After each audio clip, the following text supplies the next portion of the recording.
खुदावंद यीशु मसीह के जिंदा और जलाली नाम में आपकी सलामती हो। मैं हूं पास्टर नदीम मैसी और आप देख रहे हैं कैलवरी एवेंजेलिकल अपोलोजेटिक सोसाइटी का ये programme back to the Bible. मेरे अजीजों, जैसा कि हम पैदाइश की किताब का ओवरव्यू कर रहे हैं, हम उसमें से सीख रहे हैं और उस किताब के बारे में सीख रहे हैं ताकि हम अच्छे तरीके से इसको समझ सकें और ना सिर्फ इस किताब को समझ सकें, इसकी बुनियाद पे हम बाइबल की दीगर किताबों को समझ सकें। आज हमारा उन्वान है कि पैदाइश की किताब कौन सी इब्तदाओं की किताब है। इस किताब का नाम है पैदाइश, जिसका मतलब है शुरू, आगाज़। कैथोलिक बाइबल के अंदर और अरबी ज़बान में इसका नाम लिखा है तकवीन। तकवीन का मतलब भी आगाज़ है, इब्तदा है। भाई किस चीज़ की इब्तदा है, क्या इब्तदा है या किन चीज़ों की इब्तदा है, उसके बारे में हम सीखेंगे। और अंग्रेज़ी में जैसा कि मैंने आपको बताया कि इसका नाम जेनेसिस है। जेनेसिस का मतलब है नसब नामे। ये यूनानी लफ्ज़ गनासियास से है, तो वो मैं पहली वीडियो में आपको बता चुका हूँ कि वो क्या है। मेनली जब भी पैदाइश की किताब का जिक्र किया जाता है तो हमारे जहन में इब्तदा की बात आती, किस चीज़ की इब्तदा है। तो ये किताब बहुत सारी इब्तदाओं की बात करती है और अक्सर हमारे जहन में यही रह जाता है कि ये किताब ज़मीन व आसमान की इब्तदा जो है उसके बारे में बात करती है, या ज़्यादा से ज़्यादा हम करें तो इंसान की इब्तदा के बारे में ये बात करती है। लेकिन ऐसा नहीं, ये किताब बहुत सारी इब्तदाओं की बात करती है। तो आइए सीखते हैं कि पैदाइश की किताब कौन सी इब्तदाओं की किताब है। इस किताब के शुरू में लिखा है कि खुदा ने इब्तदा में ज़मीन व आसमान को पैदा किया। और ज़मीन व आसमान जहाँ पे लिखा है, अगर आप इसके अंग्रेज़ी में पढ़ें या दूसरे जो मतन है उसमें जाके पढ़ें तो ये आसमान जो है ये प्लूरल है, ये जमा के सीगी में है। God created the heavens and the अर्थ।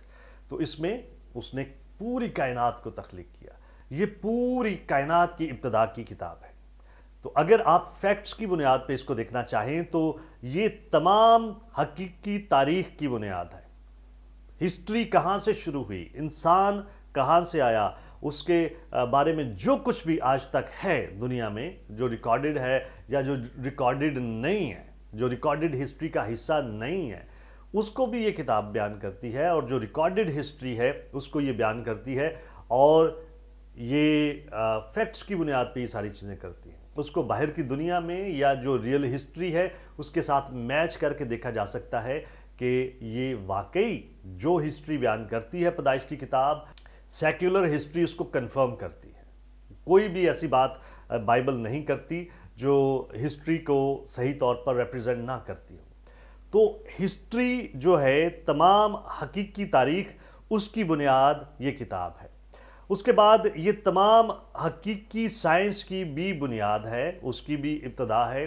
इंसान ने जब रहना शुरू किया, जीना शुरू किया, तो उसने अपनी ज़िंदगी को बेहतर बनाने के लिए डेफिनेटली बहुत सारे तजर्बात किए। उसने अपनी ज़िंदगी के लिए बहुत सारी इन्वेंशंस की, क्योंकि बाइबल में लिखा है और खुदा ने इंसान को अपनी सूरत और अपनी शबीह पर बनाया। तो बाइबल ये भी बयान करती है कि खुदा का तो कोई जिस्म नहीं है, खुदा तो रूह है। उसकी जो शबीह है, उसका एक एलिमेंट, एक उनसर जो है वो ये भी है कि खुदा बाहिकमत है, हकीम कुल है और उसने इंसान को भी जी शऊर बनाया, इंटेलिजेंट बीइंग। हम खुदा की शबीह पर बने हैं, हम हिकमत रखते हैं, हम इंटेलिजेंस रखते हैं। हमारी जो सोच है, हमारा जो जितना भी किरदार है वो इंस्पायर है खुदा से। तो इंसान ने अपनी ज़िंदगी के लिए बहुत सारी इन्वेंशंस की और वो सारी इन्वेंशंस जो हैं वो आगाज़ है सारी साइंस का, सारे अलूम का। पैदाइश की किताब जो है ये तमाम हकीकी फ़लसफ़े की भी बुनियाद है। दुनिया बेशुमार फ़लसफ़ों से भरी हुई है, बहुत सारे तसव्वुरात हैं, तरह तरह के तसव्वुरात हैं इंसानी ज़िंदगी के बारे में, वैसे ज़िंदगी के बारे में, ज़िंदगी के मकसद के बारे में, तरह तरह के ख्यालात हैं और बेशुमार इंसान अलहदा अलहदा फ़लसफ़े लेके वो उस पर लगे हुए हैं, उस पर काम कर रहे हैं। बाइबल एक फ़िलासफ़ी देती है आपको कि इंसान कौन है, ये कहाँ से आया, ये जिस हालत में अब है, इस हालत में ये क्यों है और कब से है और इससे निकल कैसे सकता है और उसके बाद की ज़िंदगी क्या होगी। ये भी एक फ़िलासफ़ी है और इसकी बुनियाद, ये जो आपकी सोच है, ये जो शऊर है, इसकी बुनियाद जो है वो भी पैदाइश की किताब में है। और इसके बाद खुदा की तरफ से इंसान को जो इल्हाम दिया गया उसकी बुनियाद बाइबल है। सबसे पहली किताब ये है जितनी भी किताबें हैं बाइबल मुकद्दस में, उनमें से पहली किताब ये है, तो उसकी बुनियाद भी ये है। तो ये तो एक जनरल बात हो गई। लेकिन अभी हम देखते हैं कि पैदाइश की किताब जो है वो कौन सी इब्तिदाओं की किताब है और उनको इस किताब में आप कहां कहां ढूंढ सकते हैं। सबसे पहले तो ये किताब कायनात और इस दुनिया की पैदाइश के बारे में बताती है। उसके बाद ये जिंदगी की इब्तिदा के बारे में बताती है कि जिंदगी कहां से आई। ये बनी नो इंसान की इब्तिदा के बारे में भी हमें मालूमात देती है कि उसकी इब्तिदा कब हुई, उसकी बुनियाद कब रखी गई और किसने रखी। उसके बाद अज़दवाजी ज़िंदगी के बारे में भी हमें इसी किताब में मालूमात मिलती हैं, और ना सिर्फ ये मालूमात मिलती हैं बल्कि हमें अज़दवाजी ज़िंदगी का जो पैटर्न है उसके बारे में भी यहीं पे मालूमात मिलती हैं। इस दुनिया में गुनाह की इब्तिदा के बारे में यही किताब बताती है, और ये किताब ये भी बताती है कि गुनाह कैसे पैदा होता है, कौन सी वजूहात हैं जो गुनाह को पैदा करती हैं या जिनकी वजह से गुनाह पैदा हुआ, और अभी उसको कवर कैसे करना है या उससे जान कैसे छुड़ानी है, उसके बारे में भी ये किताब आगे जाके हमें आइडिया देती है। नजात के लिए खुदा के वादे की इब्तिदा जो है वो भी यहाँ पे पैदाइश 3 बाब उसकी 15 आयत में ही हुई। तो सारी दुनिया नजात पाना चाहती है, वो बहुत सारे तरह तरह के काम कर रही है कि वो किसी तरह से खुदा के साथ अपना सिलसिला जो है या राब्ता जो है उसको बहाल कर ले। मुख्तलिफ तरह के काम किए जा रहे हैं, कई जगहों पे जिस्मानी इस तरह के काम किए जाते हैं जिनको हम अमाल कहते हैं, और इस हद तक किए जा रहे हैं कि लोगों की जान पे बनाती। लेकिन बाइबल आपको पैटर्न बताती है कि किस तरह से खुदा ने मंसूबा बनाया है कि वो नजात देगा। नजात का मंसूबा क्या है, उसकी इब्तिदा भी इसी किताब में हुई। तो ये उन सारी इब्तिदाओं में से एक इब्तिदा ये भी है। इस किताब में ज़बानों की इब्तिदा भी हुई। हम पूरी दुनिया में देखते हैं बहुत सारे लोग हैं, बहुत सारी ज़ुबानें हैं, बहुत सारे कल्चर्स हैं। तो ये बड़ी हैरत अंगेज़ बात है कि हम कम्युनिकेट करते हैं आपस में। ये ज़ुबानें कहाँ से आईं, कैसे डेवलप हुईं, ये एक बहुत बड़ी साइंस है जिसको समझना बड़ा मुश्किल है और कॉम्प्लिकेटेड चीज़ भी है। लेकिन बाइबल बताती है कि इनका आगाज़ कहाँ से हुआ। ये जो बाहमी तौर पर हम कम्युनिकेट करते हैं, और इस धरती पर सिर्फ इंसान ही हैं जो मुख्तलिफ़ जगहों पे मुख्तलिफ़ ज़बानें बोलते हैं और कम्युनिकेट करते हैं। इन सारी ज़बानों की इब्तिदा जो है उसके बारे में भी पैदाइश ही बताती है, ये कहाँ से हुई और कैसे हुई। बहुत सारी तहज़ीबों की इब्तिदा जो है वो भी इसी किताब में बयान की गई है। मुख्तलिफ़ कल्चर, मुख्तलिफ़ लोग, उनके रस्म व रवाज, रहन सहन, सारी चीज़ें डिफरेंट है। जहाँ भी जाएंगे आपको फ़र्क मिलेगा। वो क्यों है, कैसे है, वो ख़ानदानों में, छोटे छोटे ख़ानदानों में, कबीलों में कैसे बटे, ये सारी चीज़ों के बारे में जो इब्तिदा हुई उसके बारे में भी आपको पैदाइश की किताब ही बताती है। बहुत सारी कौमें जो हैं वो किस तरह से वजूद में आईं उसके बारे में भी आप पैदाइश की किताब में पढ़ते हैं। मुख्तलिफ़ तरह के मज़ाहिब की इब्तिदा इस किताब में हम पढ़ते हैं कि बहुत सारी कौमों ने तरह तरह के देवताओं को पूछना शुरू किया, तरह तरह के मज़ाहिब शुरू हुए। हालांकि आगाज़ ये था कि खुदा जो है वो इंसान के साथ रफ़ाकत रखता है। जब उस रफ़ाकत में बिगाड़ पैदा हुआ तो फिर तरह तरह के मज़ाहिब जो हैं वो बनना शुरू हो गए।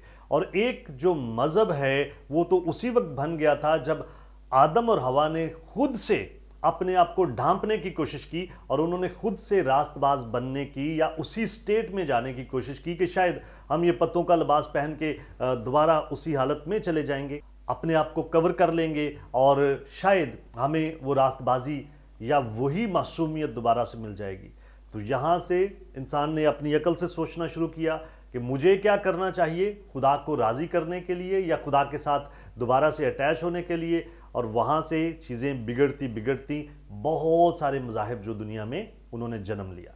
तो बाइबल मुकद्दस इसके बारे में भी हमें बताती है कि ये सिलसिला कहाँ से शुरू हुआ और ये पैदाइश की किताब में इसका जिक्र है और इसकी बुनियाद के बारे में हम पैदाइश की किताब में पढ़ते हैं।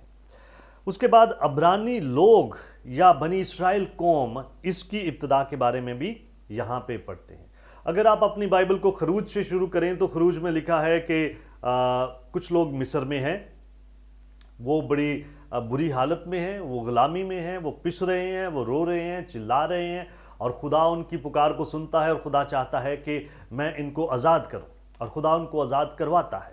لیکن سوال یہ ہے کہ وہ لوگ کون ہیں، وہ وہاں کیوں پہنچے اور خدا کیوں انہیں چھڑانا چاہتا ہے، خدا کے ساتھ ان کا کیا تعلق ہے، کیا خدا نے ان کے ساتھ کوئی عہد و پیمان کیے ہیں، اس کے کوئی وعدے ہیں ان کے ساتھ، اس کی اٹیچمنٹ کیا ہے، وہ مصریوں کو کیوں اتنا کیئر نہیں کرتا یا اتنی برکت کیوں نہیں دیتا اور ان کو کیوں دیتا ہے۔ تو ان سارے سوالات کے جواب آپ کو ملیں گے پیدائش کی کتاب میں۔ اگر آپ اس کو سکپ کر دیں تو پھر تو آپ نہیں جان پائیں گے۔ تو اسرائیل قوم کہاں سے آئی، اس کی بنیاد کیا ہے، یہ کتنے قبیلوں پر مبنی ایک جماعت تھی جو بعد میں ایک قوم بن گئی، تو یہ ساری ڈیٹیلز آپ کو ملیں گی پیدائش کی کتاب میں۔ اس کے بعد اسرائیل قوم کے ساتھ خدا کے جو وعدے ہیں ان کی ابتدا بھی یہیں پہ ہوئی۔ خدا ان کو، اگر خروج کی کتاب میں خدا اپنا ہاتھ بڑھا کے انہیں چھڑاتا ہے، اپنی قدرت کو دکھاتا ہے، تو اس کی وجہ یہ ہے کہ اس نے ان کے ساتھ وعدے کیے ہیں۔ خدا نے پہلے ہی بنی اسرائیل کے جو بزرگ ہیں، جو ہمارے بزرگ ہیں، ان کے ساتھ خدا نے وعدے کیے تھے اور ان کو برکت دینے کا وعدہ کیا تھا، ان کو بڑی قوم بنانے کا وعدہ کیا تھا، ان کے ساتھ رہنے کا وعدہ کیا تھا، ہمیشہ ان کو اپنے نام کے جلال کے لیے اور اپنی نمائندگی کے لیے دنیا میں استعمال کرنے کا وعدہ کیا تھا۔ تو اسرائیل قوم جو ہے اس کی ابتدا کہاں سے ہوئی؟ اس کی ابتدا بھی پیدائش کی کتاب میں ہوئی ہے، اور یوں ہمیں پتہ چلتا ہے کہ یہ کتاب صرف آسمان و زمین کی ابتدا کے بارے میں بات نہیں کرتی، یہ کتاب صرف انسان کے بنائے جانے کے بارے میں بات نہیں کرتی، یہ بہت ساری ابتداؤں کے بارے میں بات کرتی ہے، اور وہ ابتدائیں جو ہیں ان کو اگر آپ سٹڈی کرنا چاہتے ہیں تو آپ کو پیدائش کی کتاب کا مطالعہ کرنا پڑے گا۔ اس کے ساتھ ساتھ میں چاہتا ہوں کہ میں آپ کے ساتھ یہ بھی شیئر کروں کہ یہ کتاب بہت ساری خوبصورت کہانیوں کی کتاب بھی ہے، بڑی زبردست کہانیاں اس میں پائی جاتی ہیں، اور ہم اکثر اپنی زندگی میں ان کہانیوں سے بڑے فیسنیٹڈ ہوتے ہیں، اور وہ کہانیاں بڑی دلچسپی کا باعث ہیں ہمارے لیے، بچوں کے لیے خاص طور پہ، اس میں کردار ایسے خوبصورت ہیں۔ تو یہ کتاب جو ہے یہ بڑی خوبصورت کہانیوں کی کتاب بھی ہے۔ اگر آپ ان کرداروں کے بارے میں سوچتے ہیں، آپ کے ذہن میں وہ لوگ آتے ہیں اور آپ ڈھونڈنا چاہتے ہیں بائبل میں کہ ان کی کہانی کہاں پہ ہے، تو آپ بائبل میں جائیے اور اس کتاب میں سے جہاں جہاں پہ ان کا ذکر ہے اس کو دیکھ سکتے ہیں۔ تو پہلی کہانی اس میں ہمیں ملتی ہے دنیا کی تخلیق کی، یہ پہلے 2 ابواب میں آپ اس کو دیکھ سکتے ہیں۔ بائبل میں 2 بڑے نمایاں کردار ہیں، آدم اور حوا، ان کی کہانی آپ کو ملے گی 1 سے 4 باب تک۔ پھر نوح کی کہانی ہے جو بڑی دلچسپ ہے۔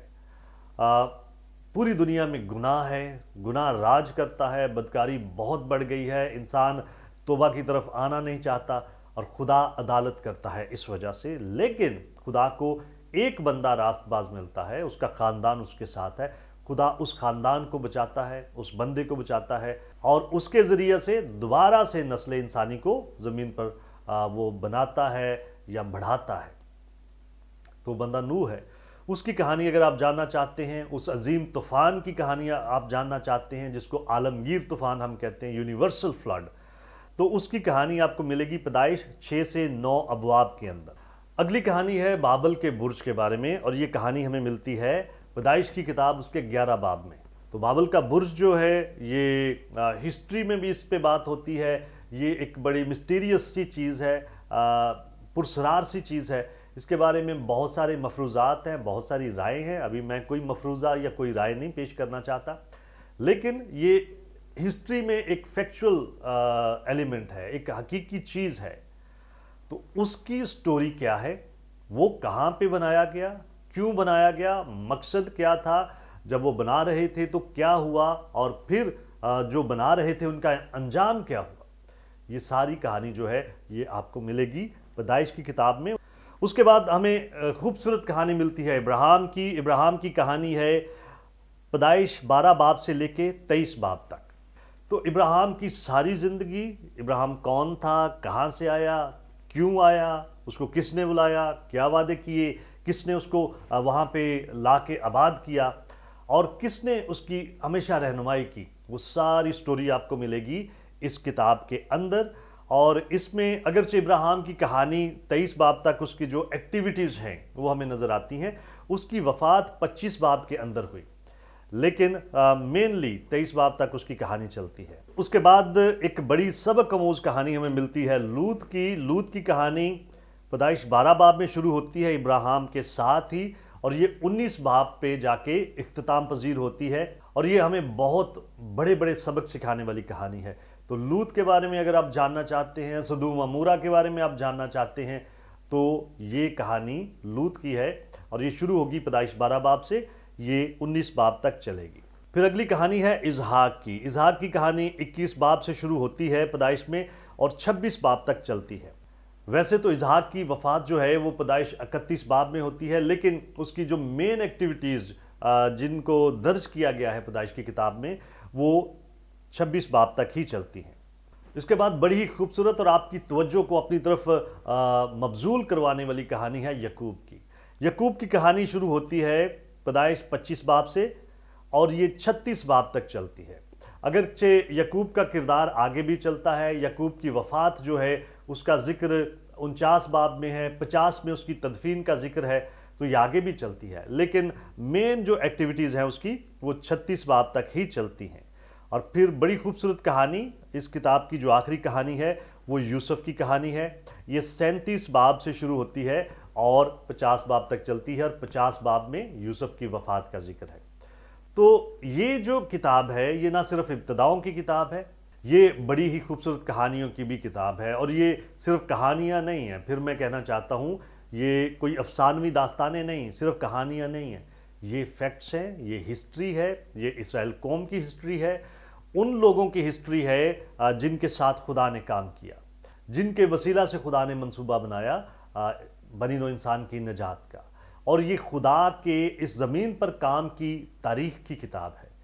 इसलिए ये बड़ी अहम किताब है, और ये सारे फैक्ट्स आपके सामने रखने का मकसद ये है कि आप इस किताब को बड़ी बारीकी के साथ पढ़ें, आप इसको बड़ी लगन के साथ इसका मुताला करें, और आप इसमें से बहुत सारी चीज़ें सीखें। मुझे उम्मीद है कि ये एपिसोड भी आपके लिए बड़ा ही मददगार साबित हुआ होगा। हम आपके लिए दुआगो हैं। मुझे और मेरी टीम को अपनी दुआओं में हमेशा याद रखें। God bless you. Thank you very much.